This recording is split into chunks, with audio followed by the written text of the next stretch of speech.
কবর এমন এক ঘর যেখানে নাই কোনো বাতি, নাই কোনো সাথী। আল্লাহ নবী জিজ্ঞেস করলেন, খাদিজা, আমি আমার জুব্বা মোবারক দিয়া কাফনের কাপড় বানায়া যদি তোমাকে দাফন দিয়া দিই তাহলে কি হবে? আম্মা জান খাদিজা বলে, গো আল্লাহর নবী, যদি আমি কোনো কারণে জাহান্নামী হয়ে যাই, আপনার জুব্বা মোবারক আমার শরীরে লাগার কারণে, থাকার কারণে জাহান্নামের আগুনের এত বড় সাহস নাই।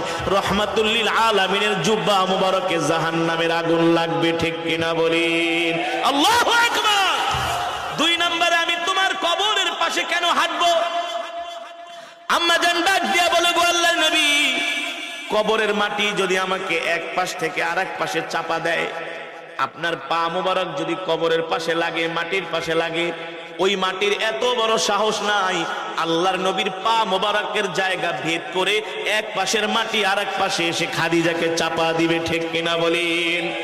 ঠিক আম্মা জান খাদিজা রাদিয়াল্লাহু তাআলা আনহা অসুস্থ হয়ে গেলেন। আস্তে আস্তে তিনি অসুস্থ হতে লাগলেন। আম্মা জান খাদিজা রাদিয়াল্লাহু তাআলা আনহার ইন্তেকাল হয়ে গেল। আল্লাহর নবী তার কথা অনুযায়ী নিজের জুব্বা মোবারক দিয়া কাফনের কাপড় বানায়া তার শরীরের মধ্যে পরায় দিলেন।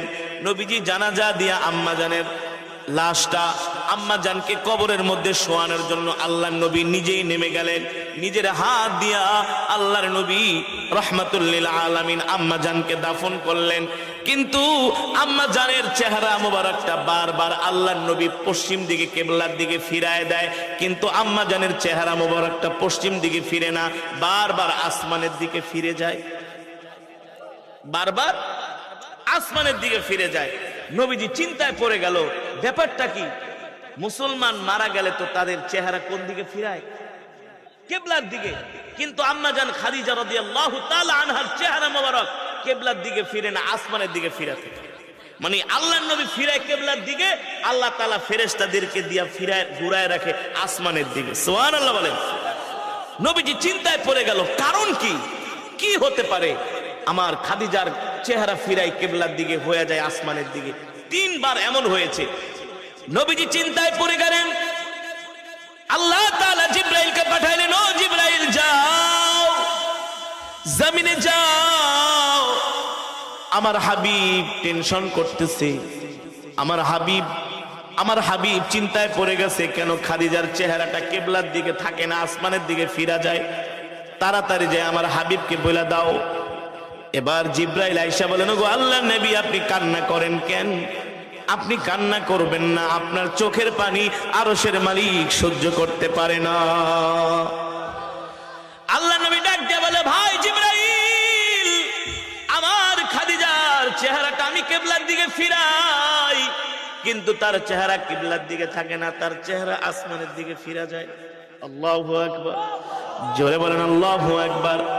জিবরাইল ডাক দিয়া বলে, গো আল্লাহর নবী, আল্লাহ তাআলা হযরত খাদিজাকে এত ভালোবাসে, এত ভালোবাসে, তার চেহারা কিবলার দিকে থাকবে না, তার চেহারা আসমানের দিকে থাকবে। আল্লাহ তাআলা আরশে আজিম থেকে তাকায়া তাকায়া খাদিজার চেহারাটা দেখবে। আল্লাহু আকবার। জোরে বলেন আল্লাহু আকবার।